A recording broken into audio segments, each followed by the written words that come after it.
You're listening to the Mind Over Finger podcast, episode number 53.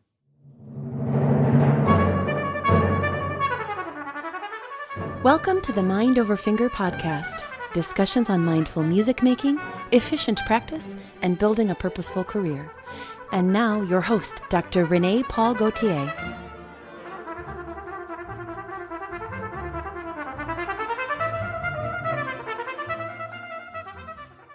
Hi everyone, I hope you're doing wonderfully well. This week I have the incredible honor of welcoming renowned pianist Ursula Oppens to the show. A legend among American pianists, Ursula is widely admired for both her original and perceptive readings of new music and for her knowing interpretations of the standard repertoire. A prolific and critically acclaimed recording artist with 5 Grammy nominations, Ursula has premiered works by such leading composers as John Adams, Luciano Berio, Elliott Carter, John Carigliano, John Harbison, Gheorghe Ligeti, Witold Lutosławski, Meredith Monk, and Joan Tower. As an orchestral guest soloist, Ursula has performed with virtually all of the world's major orchestras, including New York Phil, Boston Symphony, LA Phil, and the orchestras of Chicago, Cleveland, San Francisco, and Milwaukee.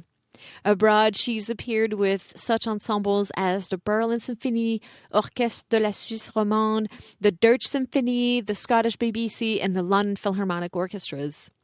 Ursula is also an avid chamber musician, performing with acclaimed musicians across the world. A renowned pedagogue, she teaches at the Mannes College and is a distinguished professor of music at Brooklyn College and at the CUNY Graduate Center in New York City.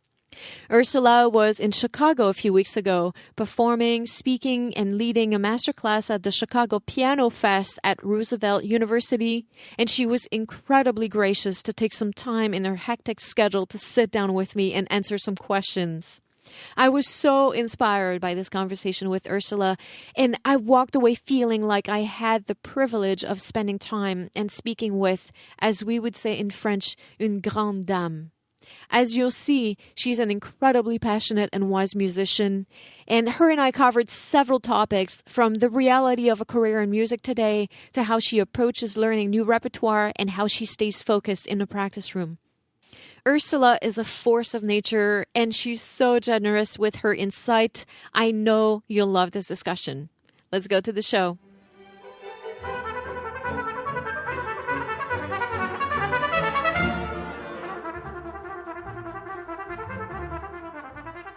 Ursula Oppens, thank you so much for being on the show today.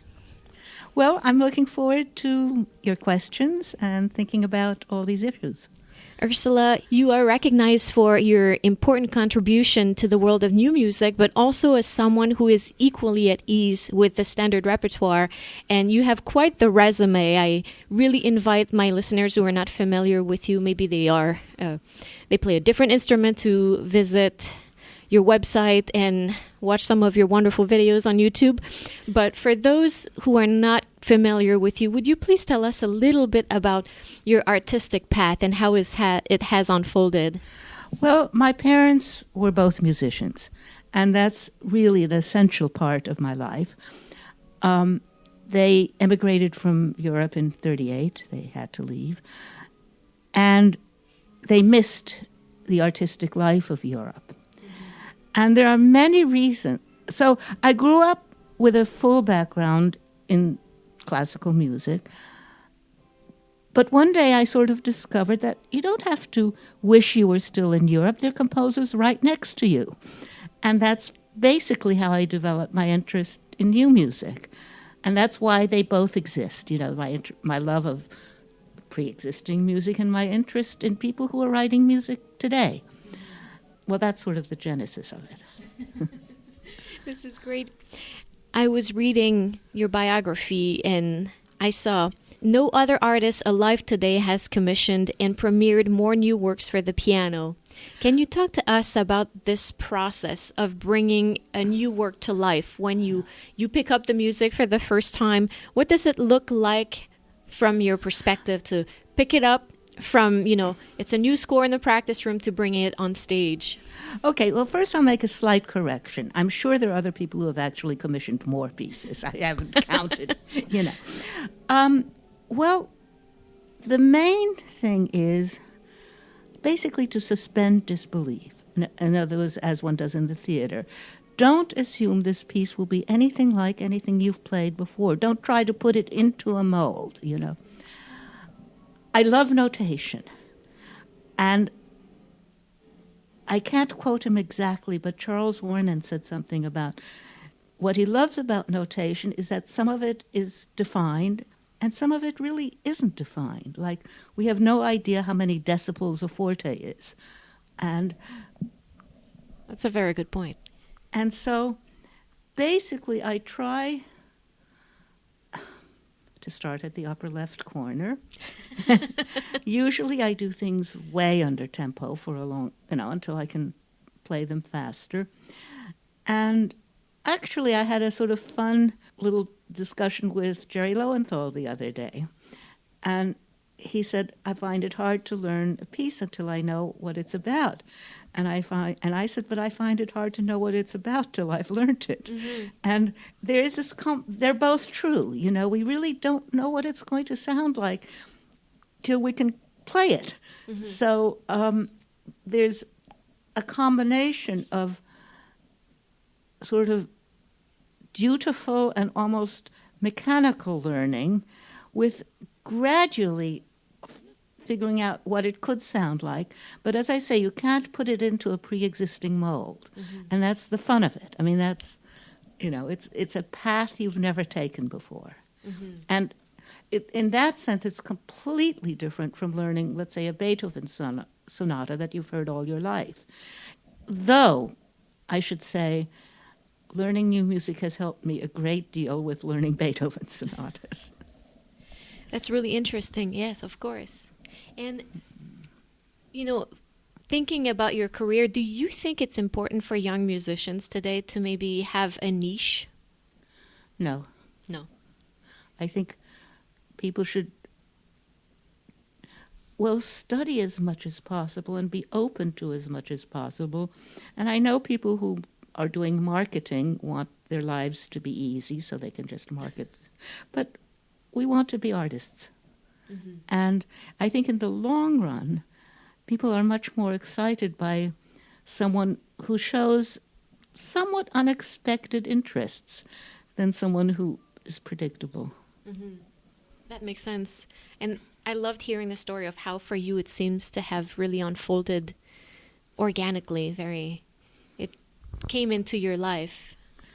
Yes, I mean, actually, I have a membership card from my father from 1946 for the International Society of Contemporary Music. Mm-hmm. So it isn't as if my parents were not interested. I mean, actually, they were, and it's quite. So it is even as I get older, I find it's even more organic than I thought. Mm-hmm. How do you think the profession has changed over time? How about life as a pianist? How does it differ today from when you were starting out? Well, everyone keeps moaning that it isn't like the good old days. I mean, there was a time, I imagine, of course, there were always superstars. Mm-hmm. What we don't really know was what was the life of people who, were not Rubinstein or Horowitz or Hoffman. There may have been very lively performing and teaching musicians that didn't make the headlines then, just as they don't make the headlines now. And we don't think that much about it. Of course, in the in the 19th century, there was an upright piano or an organ in every single middle-class house. Mm-hmm. You just like today, there's a television in every house. Yes. So music must have been extremely widespread, and we're just not quite as aware of it. I think there's much more chamber music now.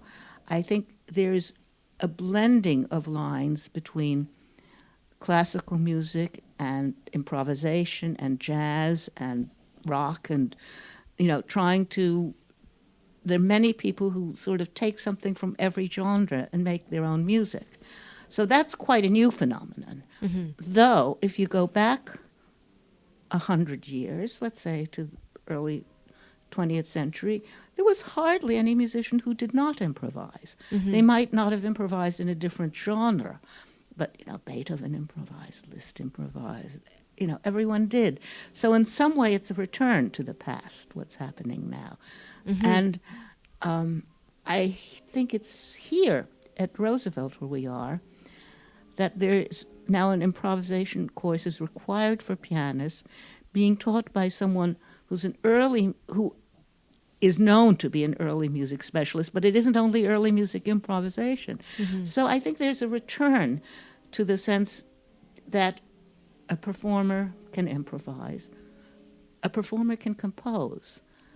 I believe there's going to be a new degree at Mannes, which it combines performing and composition.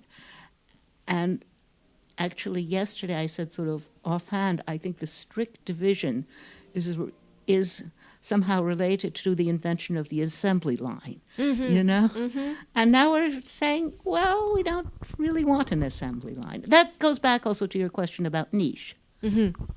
What I love in what you're saying about the improvisation part of it is that to improvise, it's a different sort of skills, and to a certain degree, I feel like it brings so much more depth to our playing because it gives us a freedom and an agility on the keyboard or the fingerboard to explore, not just in terms of improvising, but in the repertoire that we're learning, to have that knowledge and this comfort with the instrument to be able to have this freedom. Right. And I know that actually, to improvise well, you have to practice improvising. It isn't that you practice a fixed A to B to C to D, but you practice various possibilities. And then in real time, you can use them, but you have actually worked on them so that there's something there. Yes. Yes. And I know this from jazz musicians and also, someone like Robert Levin, who improvises piano cadenzas to Mozart concerti. And speaking of practicing, I'm very curious, what does practicing look like for you today? Well, I love practicing. That's the key right there. Yeah. I think it is what, in some ways, for other people might be meditation. It is looking at some material and trying. There are many levels of learning, as we said. There's the first one where you just go one note after another. And for me, if the music is quite abstract, maybe the first 4 or 5 times I approach it, 4 or 5 days, I feel I've never seen this before. But then after a little while, it becomes familiar. I know I have seen it before. And I begin to be able to predict what comes next. And generally, I think as a performer, that mental memory and muscle memory develop together. So that, in fact, your arms and fingers also begin to learn the pattern just as your mind learns to hear it. Yes. And these come really concurrently.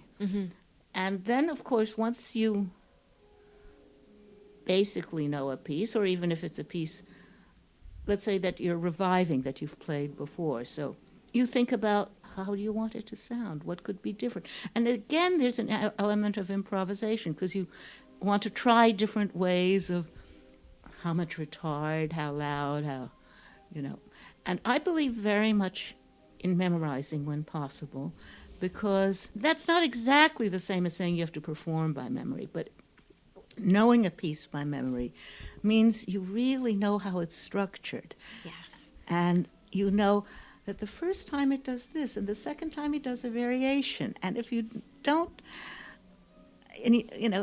these things really help you, because then you say, I'm going to have fun with this variation or something. Yeah. So that's a later stage of learning, but it's really a fun stage.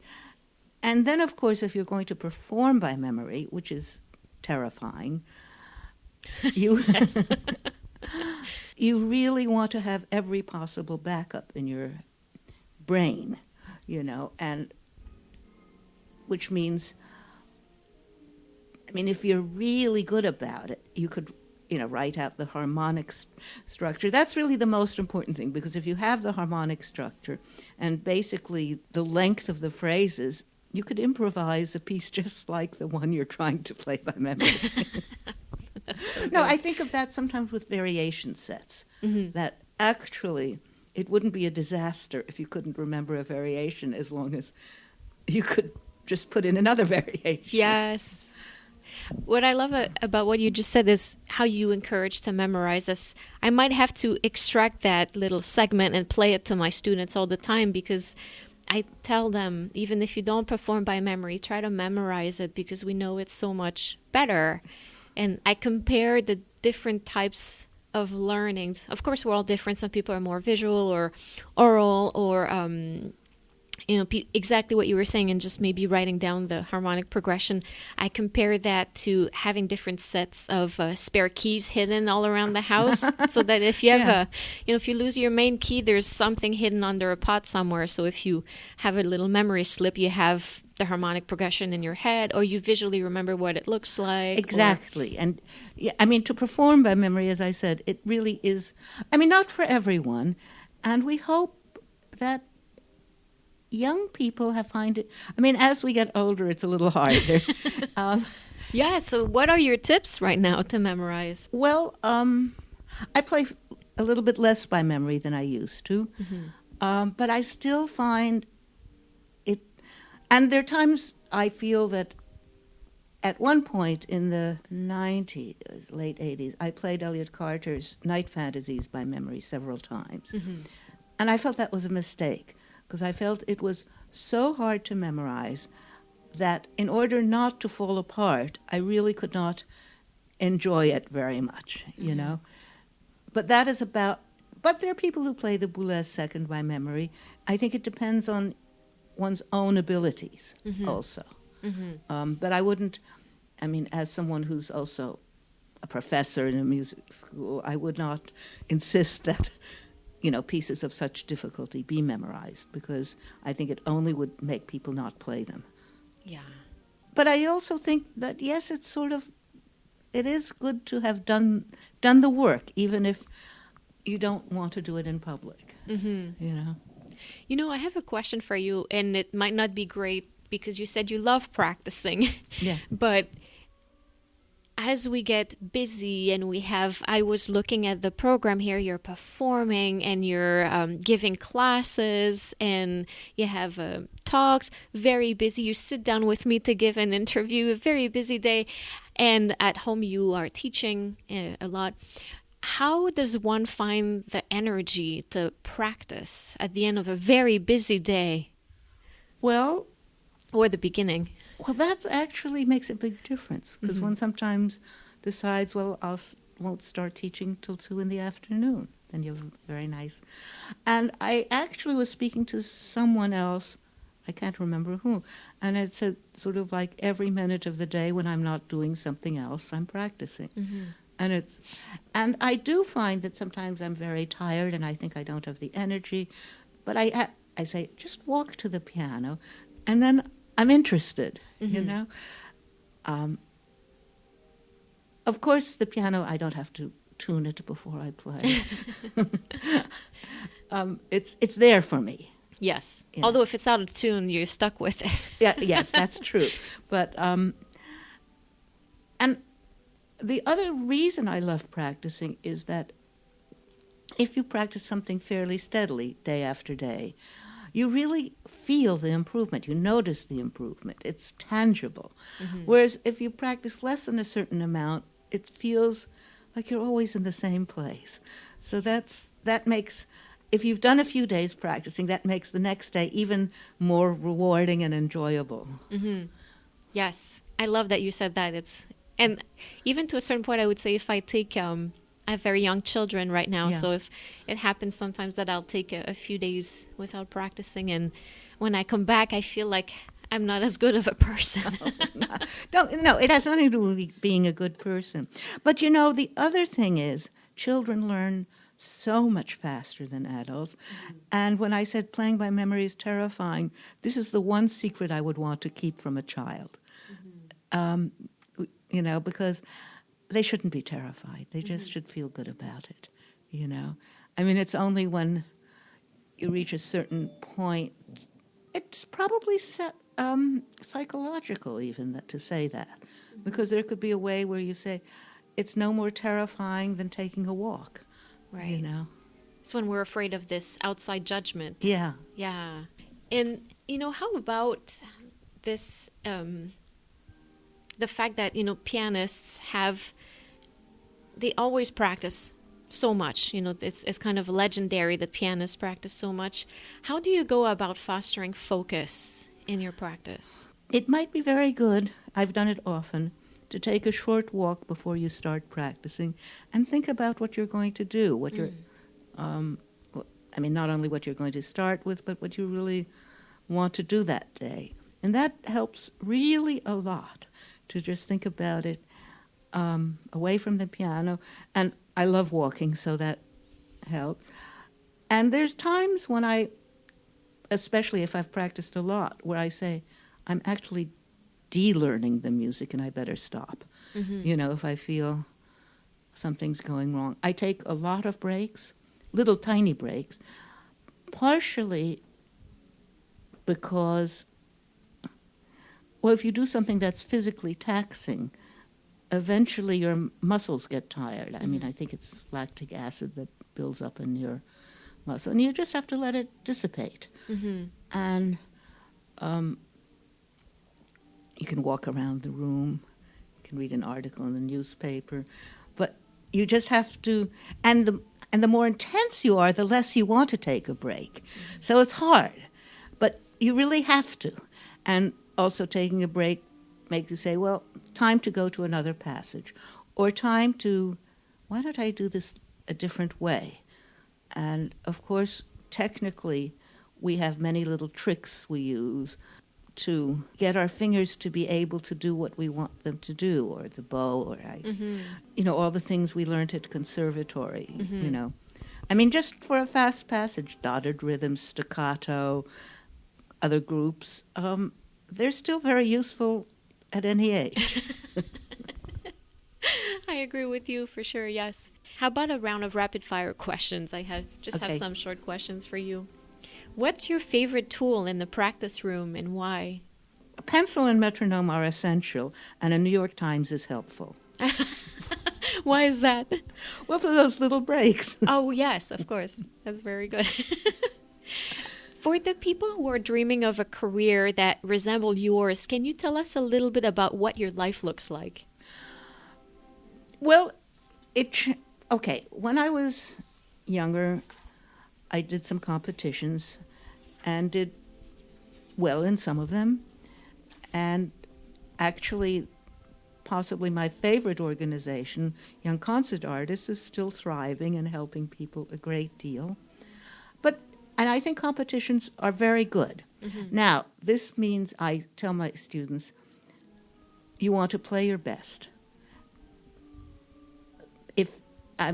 Sometimes the jury likes you and sometimes the jury doesn't like you, and sometimes the jury's divided, and there'll be somebody who really likes you and will seek you out even though you didn't win a prize. But the real thing is to basically up the level of your playing. Yeah. And I think they're good. So I did some. I also was part of a group. We formed a chamber music group, a new music group, and I stayed in it for about 10 years. It was called Specula Musicae, and a friend described it as a group of the 15 most neurotic musicians in New York City. And it was really terrible. In some way there was a lot of, you were early. No, you were late. And now when I coach chamber music, I find it extremely important for people to learn how to talk to each other nicely, and be able, we weren't together. I'm not sure what the problem was. It's much better than you were early. So I did a lot of chamber music. Now, when I was a young musician in the in New York, which was starting in the late 60s and 70s and 80s, there were many freelance orchestras. So I played orchestra piano a lot. The pianist of the New York Philharmonic was Paul Jacobs, and he was kind of a mentor of mine. And I played extra piano with the New York Philharmonic. I also played solo with the New York Philharmonic. Yes. But the point is I did all of it. Mm-hmm. There are hardly any freelance orchestras anymore in New York. Life is much more difficult. It's exceedingly more difficult for young musicians now. And I'm not exactly sure what they can do. Rents are more and playing opportunities are fewer. Now, the other thing is playing opportunities are opening up, not necessarily remunerative ones, but there are spaces in Brooklyn that put on concerts that didn't exist 10 years ago. Mm-hmm. There's spaces that didn't exist 1 year ago. And there's, like National Sawdust now is one of the fanciest places you can play, but it's only about 5 or 6 years old. Mm-hmm. So things are changing all the time. And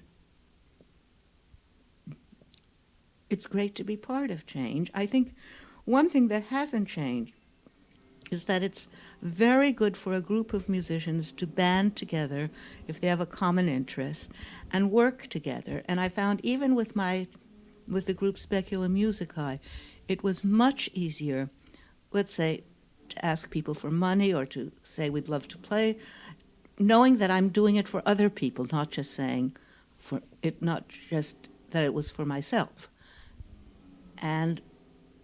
But that happens always now. Composers band together and put on concerts. And people, I just found out that here in Chicago, the place where the 8th Blackbird rehearses is also the place where Dal Niente rehearses, also the place. It's a big warehouse building. And there are about innumerable musical groups mm-hmm. that work there. So they must have done this together. Mm-hmm. And so that is something that has always existed and exists in the future, too. What is something that you think young musicians today should develop? You were talking how more exceedingly difficult it is now. Flexibility.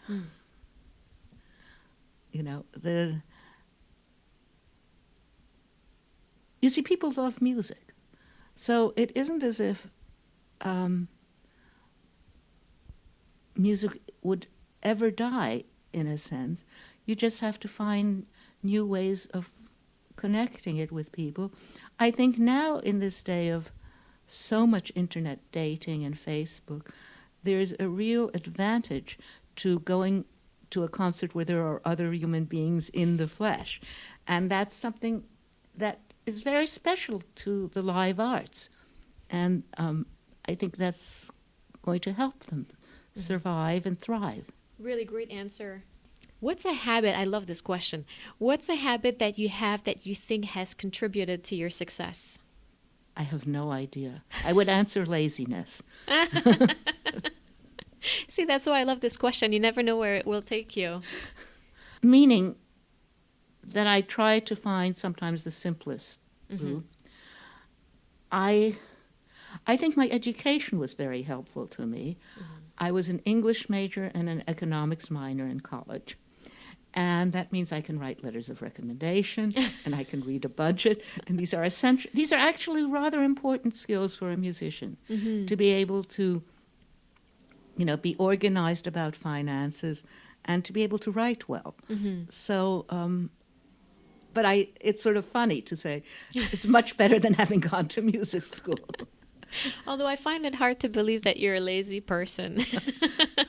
More efficient. I see what you mean. Yeah. Is there a performance that has stayed with you throughout the years and why that is especially meaningful for you? Well, one of them certainly would be the first performance of The People United Will Never Be Defeated by Frederick Rzewski, which is almost an hour long. And as I played it, I wasn't sure whether people are going to walk out during it or boo me. I really did not know what the audience response was going to be. I mean, seriously. And then they were tremendously excited at the end of the piece. Mm-hmm. But to play a piece and really have no idea of how it will, because I didn't think it would be received just politely. Mm-hmm. I thought it will get a reaction, but I didn't know which way the reaction would be. And that's a very interesting thing when you look at the standard repertoire. Most people know how they feel about it, so you sort of know how they will respond to the piece. But that's a very interesting aspect. I had never really thought about it that much, but premiering new works, there's that aspect of not knowing how it will be received. This is great. Yeah. Though, of course, if you're playing standard repertoire, you don't know how it will be. I mean, first of all, you could play a note-perfect performance that's sort of boring. Mm-hmm. Or you could play an exciting performance and think, but I've played so many wrong notes, I don't know what to do. So there are all kinds of there's a big range. Mm-hmm. And in that sense, also, probably one's performance will be have some aspects of both of these, Mm-hmm. And you don't know what the listener will find most important. Yeah. That's the beauty of live performances. Yeah. Yes. There's so much wisdom in everything that you've told us already, but what is a piece of advice that was given to you that you would like to pass on to the listeners? Never give up. Mm. But feel that the path might turn in various directions. In other words, don't feel you have to go in exactly the same direction all the time, but have the desire to move on. To move forward. Mm-hmm. Oh, this is great. Ursula, do you have a quick actionable tip listeners can implement today in their musical lives? Pay attention. Oh. Especially if you go to a concert, all our minds wander a lot. The more you can and it's okay if your mind wanders, but also try to let it wander in relation to what you're listening to, That's beautiful. I love it. I'm so grateful that you took the time in this very busy day, a very busy weekend for you, and took the time to sit down with me and chat about these very important topics. Well, you asked some wonderful questions, and it's great to meet you. Thank you so much.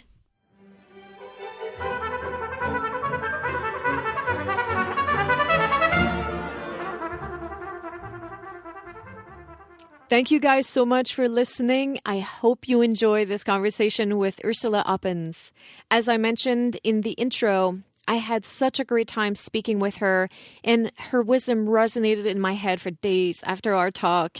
I felt inspired and actually touched hearing how she loves to practice. And I find that something we need to aspire to figure out a way, if we haven't already, to make practice become an activity that we enjoy and look forward to. And the way she approaches it, when she says that she sits down at the piano and becomes interested, is very, very powerful. I think that's going to be my rally cry for the next few weeks whenever I pick up my instrument. Be interested. Being curious, exploring, and being eager to discover and try new things. And I encourage you to join me and push yourself to be present, curious, and interested in your practice. And let me know how it feels and how it affects your practice. If you enjoyed the episode, please consider sharing with a friend that you think might benefit from our conversation. And let me know what your favorite takeaways from this episode were by taking a screenshot, sharing on Instagram, and tagging me. I'm Mind Over Finger. As always, you can find the show notes for this episode, more information about Ursula, and more resources on mindful and deliberate practice at mindoverfinger.com.